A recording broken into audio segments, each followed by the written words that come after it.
Assalamualaikum, kembali kita di dalam channel Khairul Series. Untuk video kali ini, Khairul akan membahas kronologi tragedi pembunuhan Baby Rizky Khan yang baru je berlaku pada beberapa hari yang lalu guys. So, tanpa membuang masa korang semua, sebelum kita start the video, yang mana baru sampai tu, jangan lupa untuk tekan butang subscribe yang ada dekat bawah ni. Like, komen kalau korang suka dengan video-video yang Khairul buat guys. Let's go.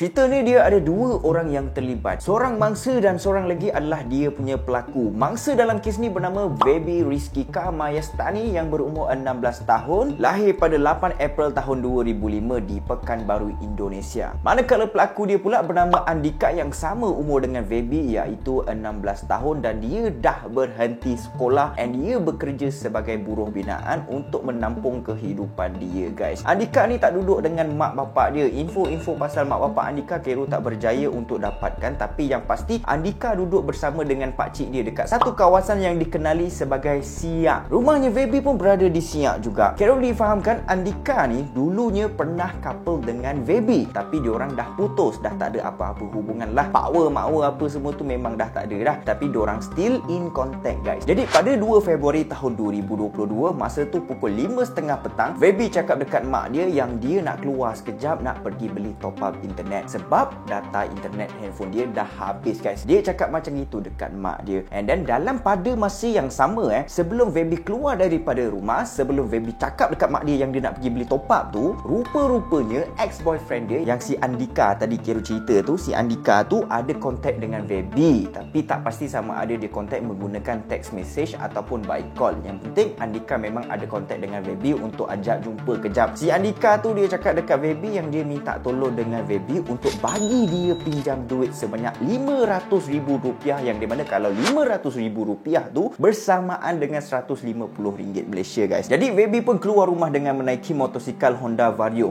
yang skuter tu kan.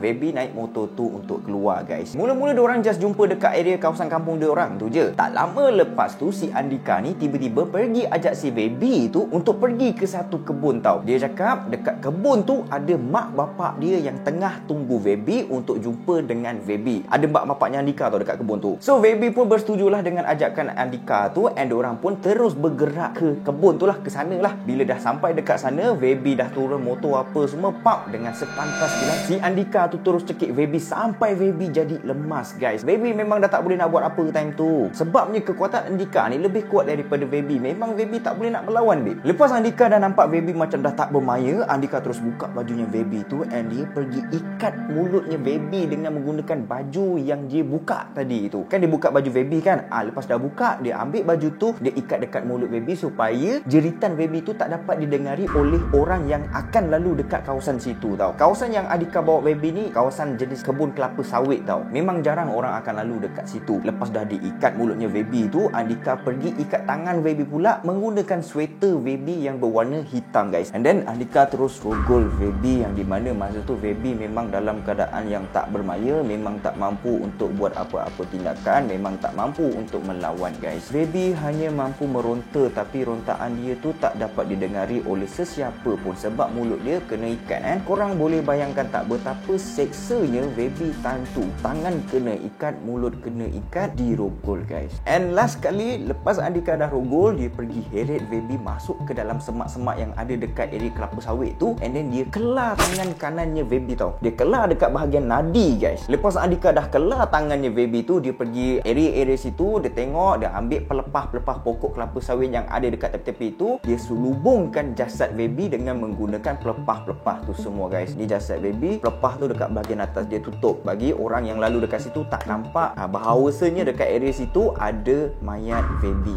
And then dia terus balik ke rumah pakcik dia lepas dia dah bunuh Baby. So lepas kejadian dekat kebun tu, tadi kan si Baby bagi tahu dekat mak dia yang dia nak keluar kan. So maknya baby ni tahulah yang baby tu keluar. Tapi dari petang sampai ke malam, dari malam sampai ke esok paginya, mak dia pelik tau. Kenapa anak aku ni tak balik lagi? Apa yang jadi dekat dia ni guys? Dah lah keluar bawa duit untuk beli top up je, tak bawa duit lebih pula tu. Macam mana dia nak survive ni kan? Mak mana yang tak risau be. Jadi pada 3 hari bulan Februari tahun 2022, iaitu sehari selepas kejadian, masa tu pukul 7 pagi guys, Andika pergi ke rumah jiran dia untuk pinjam cangkul jiran dia guys. Assalamualaikum bang. Bang, nak pinjam cangkul boleh tak bang? Jiran dia tanya, kau nak buat apa dengan cangkul ni? Saya nak pergi tanam sawit lah bang. Si Andika cakap macam gitu guys. Yang jiran dia ni pun macam pelik.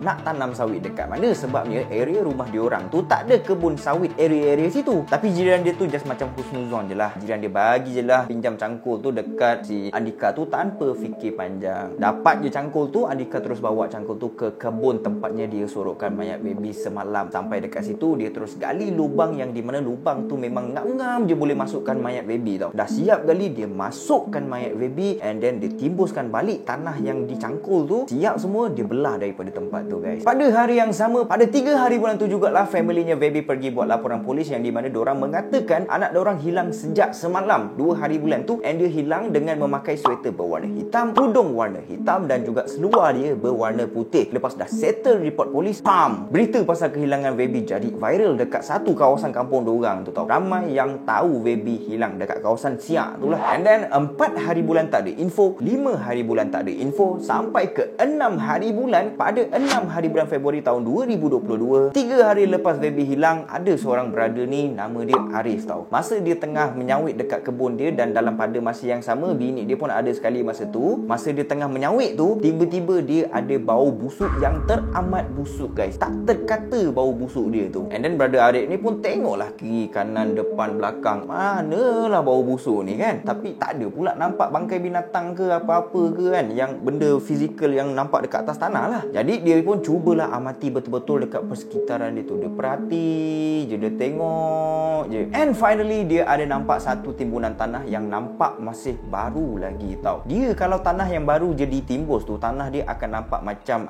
menggerutu sikit tau. Kita boleh tahulah, kiranya kita boleh bezakan lah tanah yang baru ditimbus dengan tanah tu memang dah lama menggelembung macam tu tau. Kalau tanah yang dah lama menggelembung, permukaan tanah dia tu akan nampak rata, nampak smooth je tau. Tapi timbunan tanah yang ni nampak macam baru, and timbunan tu besar macam kubur babe. So Arif ni pelik lah. So dia buat keputusan untuk mendekati timbunan tanah yang dia nampak tu. Bila dah dekat sikit dekat situ, memang terkejut babe dia, sebab dia nampak ada kaki and ada tangan yang terkeluar daripada timbunan tanah tu tau. Lepas tu dia terus panggil bini dia, suruh datang dekat situ kan. Dia risau lah, dia takut dia hayal ke, dia mimpi ke kan. Dia panggil bini dia tu just macam untuk confirmkan lah apa yang dia nampak tu memang tangan and kaki manusia guys. Tak lama lepas tu bini dia pun datang, and bini dia pun terkejut lah babe, ada tangan and kaki daripada timbusan tanah tu. Apa lagi, Arif terus roger dengan orang-orang kampung, and diorang pun datang, diorang korek timbunan tanah tu, and barulah terjawab misteri kehilangan baby guys. Kan tadi Kero cakap lepas mak baby buat report, kes kehilangan baby ni jadi viral kan. Sweater hitam, tudung hitam, seluar putih. So diorang tahu mayat yang ada dekat dalam tu adalah baby. Macam mana diorang tahu? Daripada berita yang viral tu lah. Sebab diorang nampak tangan mayat yang diorang jumpa tu diikat dengan menggunakan sweater yang berwarna hitam. So confirm lah itu adalah baby Rizkika guys. Jadi orang kampung pun panggil lah polis datang, and bila polis sampai, polis terus bawa mayat baby ke pihak forensik untuk buat autopsi ataupun bedah siasat. Punca kematian baby masih tak diketahui lagi, mungkin daripada kelar dekat tangan baby tu, dekat sebelah tangan kanan dia tu kan. Kemungkinan je guys. And pada 6 Februari tu jugalah Andika berjaya ditangkap oleh pihak polis. Sekarang ni perbicaraan ke atas Andika masih belum dijalankan lagi, and kita tak tahu apakah hukuman yang akan dikenakan ke atas diri Andika tu. Kejam tu, serius babe. Budak lelaki tu macam tak ada otak baik. Sebenarnya benda-benda macam ni guys, kita tak boleh pandang ringan tau. Bagi pendapat Khairul, andai kata kalau kita dah ada anak ataupun adik perempuan